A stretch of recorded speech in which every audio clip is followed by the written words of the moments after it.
Oke, jadi tanggal 1 kemarin, pemerintah kita udah meresmikan B50 sebagai BBM biosolar terbaru dengan tujuan kedaulatan energi, kata Mas Bahlil Ganteng sebagai Menteri ESDM. Yang dimana BBM ini merupakan hasil pencampuran dari 50% minyak nabati, aka sawit atau FAME, dan juga 50% solar dari minyak bumi. Sudah tentu, perubahan sekecil apapun akan merubah banyak sekali aspek bagi kendaraan kita, bagi mesinnya. Mulai dari performa, pengaruh terhadap durabilitas kendaraan, dan juga yang paling penting efisiensi sebuah kendaraan diesel. Yang ujung-ujungnya ini soal dompet kita semua. Jadi, di sini kita akan bahas dari tiga sisi tersebut. Dan apakah kegiatan menyawit ini menguntungkan kita sebagai rakyat Indonesia atau enggak? By the way, sementara format video kita kayak gini dulu ya, sambil nunggu monetisasi channel kita balik lagi. Dan kita juga mohon maaf untuk studionya masih seadanya, tapi akan kita perbaiki untuk kedepannya. Dan langsung aja kita bahas dari poin yang pertama terlebih dahulu. Kita mulai dari sisi performa terlebih dahulu. Sebenarnya FAME hadir dengan kandungan setan yang lebih tinggi. Umumnya berkisar di antara 50 hingga 55 dibandingkan dengan biosolar konvensional di angka 48. Artinya, FAME atau Fetyl Acid Methylene Ester, aka minyak nyawit, secara teori akan mudah terbakar dan dapat mengurangi ignition delay. Ini bagian yang sering diunggulkan pemerintah tentang FAME, karena faktanya memang kita akan langsung merasakan beberapa keuntungan, mulai dari starter pagi yang lebih gampang dan getaran mesin yang lebih halus. Tapi di sisi lain, power akan berkurang. Kenapa bisa? Jadi sebenarnya cetan itu bukan segalanya di BBM ya, tapi ada juga yang disebut nilai kalor. Daya atau tenaga yang dihasilkan oleh mesin diesel itu sangat bergantung pada seberapa besar energi panas yang dilepaskan saat bahan bakar diledakkan di dalam silinder, atau terjadinya ekspansi di dalam silinder. Sebagai gambaran, solar murni memiliki nilai kalor sekitar 42,7 MJ per kilogram. Sedangkan biodiesel murni atau B100 memiliki nilai kalor yang lebih rendah, yaitu sekitar 37,2 MJ per kilogram. Hal ini bisa terjadi karena adanya kandungan oksigen bawaan di dalam molekulnya yang dapat mengurangi densitas energinya. Sebagai gambaran, contohnya itu kita bayangkan aja ada dua wadah yang terpisah di kiri dan kanan. Yang kanan ini B100 dan yang sebelah kiri itu anggap saja biosolar konvensional. Yang dimana ketika diisi, yang konvensional ini akan terisi oleh bahan bakar yang murni, sedangkan yang di sebelah kanan akan terisi oleh bahan bakar yang tercampur dengan oksigen. Jadi bisa dibilang wadah yang sama tapi memiliki tingkat kemurnian yang berbeda. Dan tentunya bagian ini bisa digarisbawahi juga ya, karena oksigen akan membantu dalam proses starter, tapi juga mengurangi kepadatan energi pada perbandingan kuantitas yang sama. Ini cocok untuk mesin diesel yang kadang udah mulai susah hidup di pagi hari. Oke, sekarang bagaimana dampak durabilitas bagi mesin dari hasil nyawit ini? Sebenarnya bagian ini ada pro dan kontra karena memang ada dua sisi yang berlawanan ya. Yang pertama, komponen yang paling terbebani adalah injektor dan juga pompa solar. Dan pasti bagi kalian pengguna injection common rail udah nggak asing lagi dengan problem yang satu ini. Tapi nggak perlu khawatir, sebagai sesama pengguna diesel kita paham kok.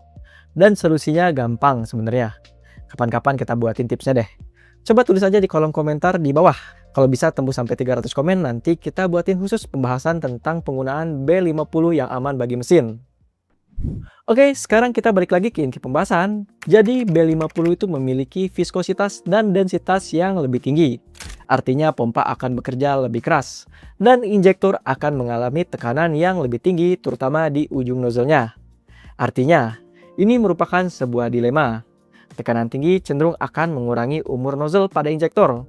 Tapi di sisi lain, jika tekanan kurang, dampaknya akan mengganggu pada proses pengkabutan yang tidak akan sempurna dan menciptakan jelaga atau karbon atau deposit gliserol di bagian mesin. Dan menurut studi dari SNTTM, umur injektor akan berkurang sekitar 10-20% dari seharusnya. Yang kedua, biodiesel juga akan bekerja sebagai deterjen. Hasilnya, semua kotoran pada dinding tangki dan saluran bahan bakar yang selama ini bekerja sebagai pelindung juga akan rontok. Plus yang ketiga, sebagai kombinasi tambahan, biodiesel juga punya sifat hygroskopis atau suka mengikat air. Artinya, jika kendaraan jarang digunakan, ini sangat rawan menyebabkan karat pada dinding tangki juga. Lanjut dampak yang keempat pada sisi durabilitas, yakni resiko pada material karet. karena memiliki sifat kimiawi yang agresif terhadap material elastomer.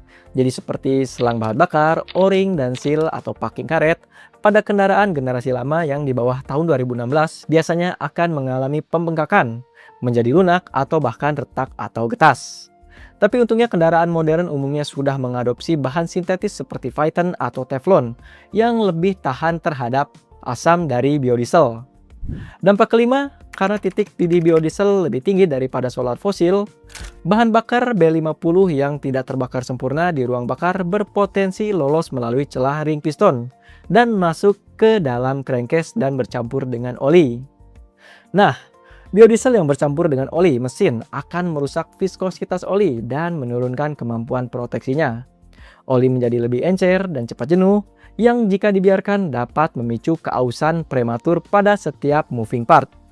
Solusinya kita saranin untuk teman-teman mencari oli dengan kandungan TBN yang tinggi ya. Dan dampak yang keenam, satu-satunya hal positif dari sisi durabilitas.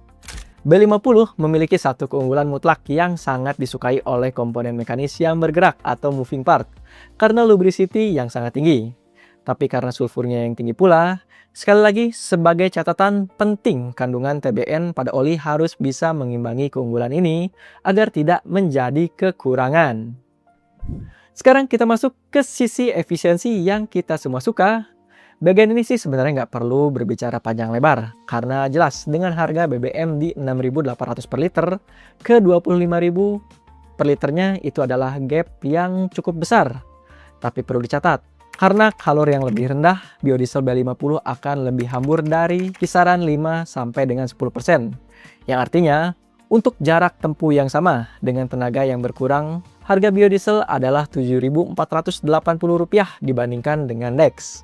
Kita nggak bahas Dexlite ya di sini, karena menurut kita Dexlite itu BBM yang kurang jelas positioningnya dan keunggulannya. Dan perlu dicatat, akan ada juga biaya perawatan ekstra seperti cleaning, penggantian filter solar dan udara yang lebih sering, plus anggaran untuk mitigasi resiko kerusakan part yang lebih tinggi juga, yang harus kita masukkan dalam perhitungan maintenance kendaraan. Terakhir, sebagai kesimpulan, biodiesel B50 ini memang bakalan cocok banget untuk kendaraan harian. Dan memang kalau kita akui, itu adalah kendaraan transportasi umum dan juga operasional dalam berwirausaha. Sedangkan untuk Garage Queen, ini akan menjadi bumerang pengumpul lumpur dan karat di tangki. Dan satu lagi, untuk Garage Queen yang pakai biosolar, hindari penggunaan aditif. Dan terakhir, tulis pendapat kalian di kolom komentar di bawah, dan sampai jumpa lagi di video selanjutnya.